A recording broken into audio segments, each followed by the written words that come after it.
Hello dear students, आज हम पढ़ेंगे कक्षा 10 गणित की प्रश्नावली 10.2 के प्रश्न संख्या 8 को। चलिए आज की क्लास को स्टार्ट करते हैं। उससे पहले अभी तक भी आपने इस वीडियो को लाइक नहीं किया, वीडियो को लाइक करिएगा। चैनल पे पहली बार हो, चैनल को सब्सक्राइब जरूर करिएगा। तो देखिएगा प्रश्न संख्या 8 में कहा जा रहा है एक वृत्त के परिगत एक चतुर्भुज ABCD खींचा गया है। देखिए आकृति 10.12 में सिद्ध कीजिए कि AB प्लस CD बराबर होता है AD प्लस BC। देखिएगा साथियों, यह प्रश्न आपके बहुत ही ज्यादा सरल है। इस प्रश्न को करने के लिए सिर्फ आपको एक परिभाषा याद होनी चाहिए। परिभाषा क्या है मैं आपको बता दूं।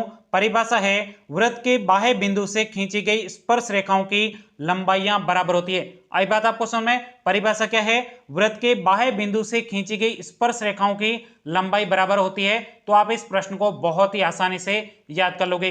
प्रश्न में जो आपको परिभाषा दी गई है उसका क्या मतलब है? जैसे ये क्या है, वृत्त के बाहर स्थित बिंदु है, तो इससे जो आपकी स्पर्श रेखाएं खींची गई है, इन दोनों स्पर्श रेखाओं की लंबाई क्या होती है? बराबर होती है। यही आपके परिभाषा आपको याद होनी चाहिए। आई बात आपको समझ में? चलेगा। बहुत ही सरल तरीके से हम इस प्रश्न को सॉल्व करते हैं। सबसे पहले यहां पे हम लिखेंगे हल। अब जो प्रश्न में आपको दिया गया उसको सबसे पहले आपको लिखना है, तो यहां पे लिखेंगे दिया है, प्रश्न में आपको दिया गया है एक वृत्त के परिगत, परिगत का मतलब बाहर, एक चतुर्भुज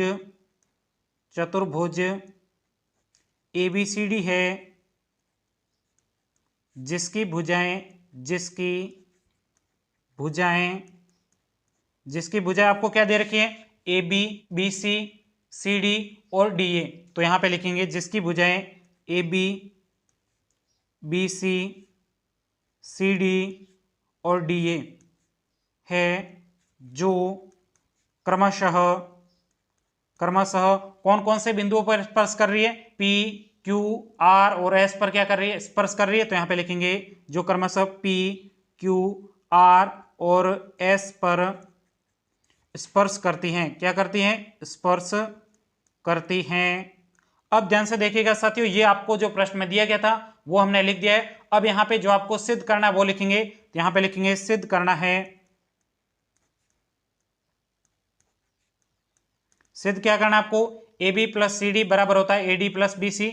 AB प्लस CD बराबर है आपके AD प्लस BC।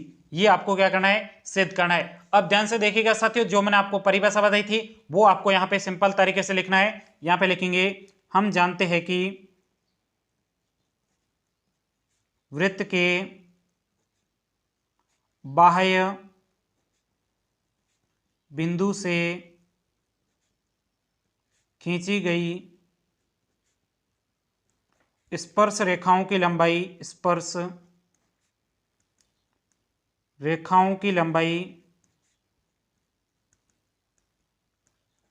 बराबर होती है।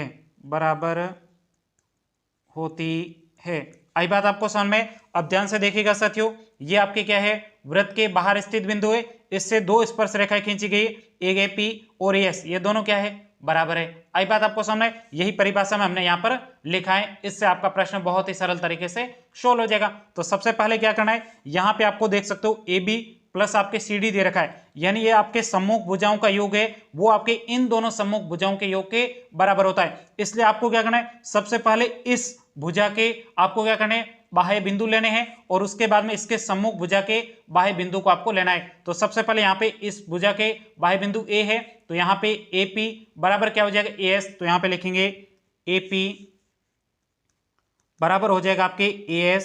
क्यों बराबर है? तो यहाँ पे लिखेंगे बाह्य बिंदु A से स्पर्श रेखाएं, इसलिए क्या है आपके? बराबर है। ये आपके समीकरण नंबर 1 हो जाएगा। उसके बाद में इस भुजा पर दूसरा बिंदु कौन सा है? बाह्य बिंदु B। तो यहां पे लिखेंगे BP बराबर क्या हो जाएगा आपके? BQ। तो यहां पे लिखेंगे BP बराबर हो जाएगा आपके, इसके सम्मुख ये दे रखा है BQ, यहां पे लिखेंगे BQ। क्यों बराबर है? तो यहां पे लिखेंगे बाह्य बिंदु से स्पर्श रेखा, बाह्य बिंदु B से स्पर्श रेखा, इसलिए आपके बराबर है। यह समीकरण नंबर 2 हो जाएगा। उसके बाद में इस भुजा को हमने ले लिया, इसके सम्मुख भुजा कौन सी है, यहाँ पे CD है, तो यहाँ पे लिखेंगे CR बराबर क्या हो जाएगा आपके CQ हो जाएगा। तो यहाँ पे लिखेंगे CR बराबर आपके हो जाएगा CQ। क्यों बराबर है, तो इसका कारण लिखेंगे बाह्य बिंदु C से स्पर्श रेखाएं, ये आपके हो जाएगा समीकरण नंबर 3 हो जाएगा। उसके बाद में आगे आपको देखोगे तो यहाँ पे आपके बाह्य बिंदु कौन सा D है, तो यहाँ पे DR और आपके DS हो जाएगा। तो यहाँ पे लिखेंगे DR बराबर आपके DS हो जाएगा। क्यों बराबर है, तो यहाँ पे लिखेंगे बाह्य बिंदु D से स्पर्श रेखाएं हैं, इसलिए क्या है बराबर है, ये आपके समीकरण नंबर 4 हो जाएगा। अब ध्यान से देखिएगा साथियों, यहाँ पे AP बराबर AS है, तो इस प्रकार से हमने लिखा है सम्मुख भुजाएं, इस भुजा के बिंदु और इस भुजा के बाह्य बिंदु को हमने लिया है और उसके बाद में एक तरफ इधर लिखा है और दूसरों को इस तरफ लिखा है। अब यहाँ पे आपको क्या करना है, इन चारों समीकरणों को आपको जोड़ करना है। क्या करना है आपको, इन चारों समीकरणों की आपको जोड़ करनी है। जोड़ करते समय ध्यान रखना, जैसे यहाँ पे PP लिखा हुआ है, यहाँ पे RR लिखा हुआ है, यहाँ पे क्या लिख सकता हो, देख सकते हो QQ है, लेकिन ये SS पास में नहीं है, तो इसको आपको जोड़ करते समय पास में लिखना है। पास में लिखने से क्या फर्क पड़ेगा, जैसे यहाँ पे हम कोई भी लिखते हैं 4 + 2 क्या होता है 6 जोड़ने पर, और 2 + 4 लिखेंगे तो भी क्या होता है, आपके जोड़ होती है 6 ही होता है, तो कोई फर्क नहीं पड़ता है। तो आपके जोड़ में आगे और पीछे लिखने से कोई फर्क नहीं पड़ता है, इसलिए आपको आगे लिखना है, क्योंकि इससे आपके प्रश्न में जो आपको पूछा गया ना, सिद्ध करना है कि AB + CD बराबर होता है AD + BC, इसलिए आपको सिद्ध करने में काम आएगा। चलेगा, यहाँ पे लिखते हैं समीकरण नंबर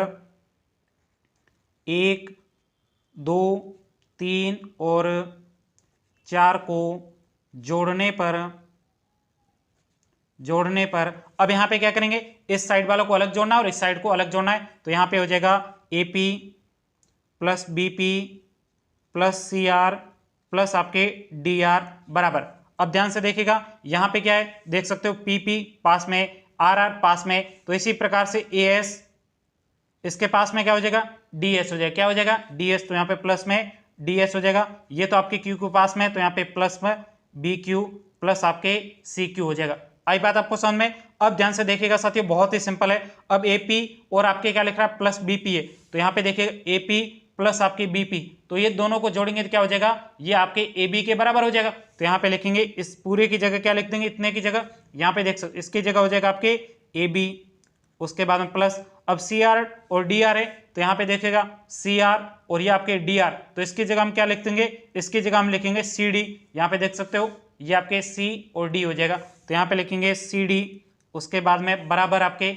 अब देखिएगा आगे आपको दे रखा है AS + आपके DS दिया हुआ है, तो यहाँ पे लिखेंगे AS, ये देख सकते हो, और आपके DS दिया गया है, तो इसकी जगह में क्या लिखना है, तो यहाँ पे आपके AD हो जाएगा पूरी भुजा, तो यहाँ पे लिखेंगे AD + आपके ये आपके इसकी जगह हो चुका है। अब यहाँ पे आगे क्या दे रखा है, BQ और CQ, तो ये आप देख सकते हो BQ और ये आपके CQ हो जाएगा। तो इसको पूरी की जगह हम क्या लिख सकते हैं, ये आपके BC लिख सकते हैं ना, तो यहाँ पे लिखेंगे B और ये आपके हो जाएगा C।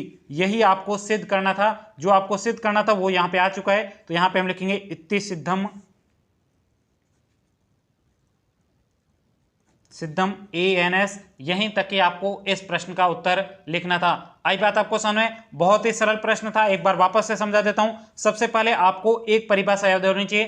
परिभाषा है, वृत्त के बाह्य बिंदु से खींची गई स्पर्श रेखाओं की लंबाई क्या होती है, बराबर होती है। यहाँ पे देखिएगा बाह्य बिंदु A था, इससे आपके 2 स्पर्श रेखाएं खींची गई है, AP और AS, ये दोनों क्या है, बराबर है। उसके बाद में आपको क्या करना था, इस भुजा के सम्मुख जो भुजा है, इन दोनों के बाह्य बिंदु को आपको एक तरफ लिखना था और बाकी वालों को दूसरी तरफ लिखना था। और उसके बाद में 4 समीकरण बनेंगे और 4 समीकरणों को जोड़ने पर आपके यहाँ पे जो सिद्ध करना था वो आपके आ जाएगा। तो उम्मीद करता हूं ये पूरा प्रश्न आपको अच्छे तरीके से समझ में आया होगा। यदि समझ में नहीं आया तो आप मुझे कमेंट्स करके बता सकते हो, मैं आपको दोबारा से बहुत ही अच्छे तरीके से समझा दूंगा। मिलते हैं अगली क्लास में, तब तक के लिए जय हिंद, जय भारत।